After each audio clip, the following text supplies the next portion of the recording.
Hello students, today we are going to start our next chapter, that is third chapter. Name of the chapter is Private, Public and Global Enterprises. Since the Indian economy consists of both privately owned and government owned enterprises, it is known as mixed economy. India की economy जो है वो mixed economy है क्योंकि यहाँ पे private sector भी है और पब्लिक सेक्टर ऑर्गेनाइजेशंस भी हैं। दोनों सेक्टर ऑर्गेनाइजेशन इंडिया में होने की वजह से इसे हम मिक्स इकोनॉमी कहते हैं। Private sector enterprises, it consist of business owned by individuals or a group of individuals whose main objective is to earn profit and growth of business. Example, Reliance Industry Limited, ITC Limited, HDFC Bank Limited, etc. Private sector enterprise का मतलब होता है जो कि privately own, control और manage होता है और जिसका मेन मोटिव प्रॉफिट अर्न करना होता है और अपने बिजनेस को आगे ग्रो करना होता है। Example, Reliance, Tata, HDFC bank, etcetera. Public sector enterprises. Public sector enterprises, it consists of various organizations owned, controlled, managed by central or state or both government. Example, Indian Railways, Indian Post, Doordarshan, Bharat Heavy Electronical Limiteds, etc. Its main objective is welfare or service. Public sector enterprises वो होते हैं जो कि government द्वारा manage and control किए जाते हैं। Government central government भी हो सकती है और स्टेट गवर्नमेंट भी हो सकती है या दोनों गवर्नमेंट हो सकती हैं। एग्जाम्पल, जैसे इंडियन रेलवे है, इंडियन पोस्ट ऑफिस है, दूरदर्शन है, ये सब एग्जाम्पल पब्लिक सेक्टर एंटरप्राइजेस के हैं और इनका मेन ऑब्जेक्टिव क्या होता है? पब्लिक का वेलफेयर करना, लोगों की भलाई के लिए कार्य करना होता है, ना कोई प्रॉफिट अर्न करना होता है। Now in this diagram you are clear with the Indian economy. Indian economy is divided into two parts, public sector and private sector. Public sector is further divided into three parts, departmental undertaking, statutory corporation and government company. In third chapter, we are going to discuss these three sectors one by one. And in the private sector, there is subdivision called sole proprietorship, partnership, joint Hindu family, cooperative society, joint stock company, multinational corporation. ये second chapter में हमने कुछ organisation के बारे में discuss किया था, like sole proprietorship है, पार्टनरशिप है, जॉइंट हिंदू फैमिली है, कोऑपरेटिव सोसाइटी है, जॉइंट स्टॉक कंपनी है।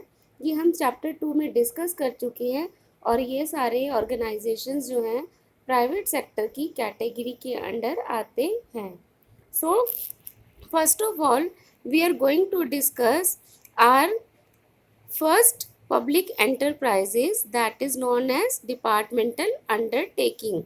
Departmental undertaking, these are established as departments of the ministry and are financed, managed and controlled by either central government or state government or jointly by both. Example, Indian Railways, Post and Telegraph, Doordarshan, Prasar Bharati. Departmental undertaking का मतलब होता है ये public sector enterprises होते हैं जो कि किसी पर्टिकुलर मिनिस्ट्री के अंडर आते हैं, पर्टिकुलर मिनिस्ट्री के अंडर फॉर्म होते हैं और इनका मेन चार्ज जो है वो गवर्नमेंट के पास रहता है। गवर्नमेंट इसे कंट्रोल करती है, मैनेज करती है, फंड्स प्रोवाइड कराती है।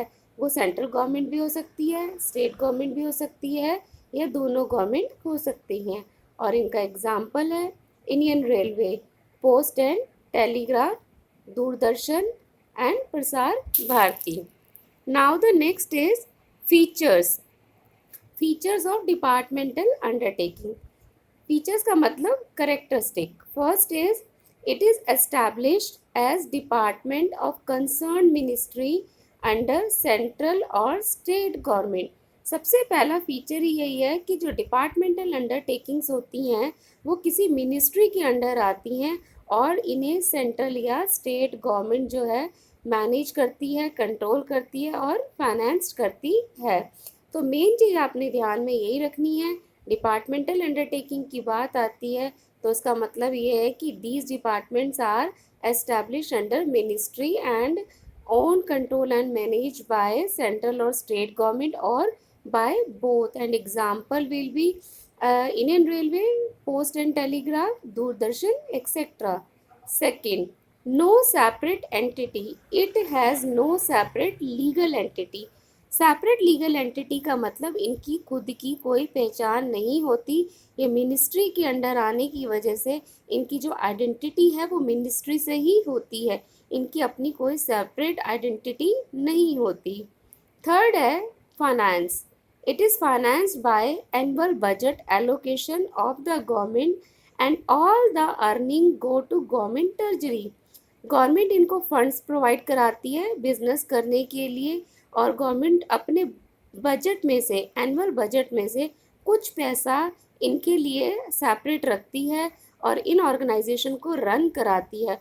और इन ऑर्गेनाइजेशन से जो भी कमाई होती है, अर्निंग होती है, वो भी गवर्नमेंट के ही खजाने में, ट्रेजरी में जाती है, because they are directly under the control of ministry, under the government. Fourth feature is accounting and audit. The government rules related to audit and accounting are applicable to it.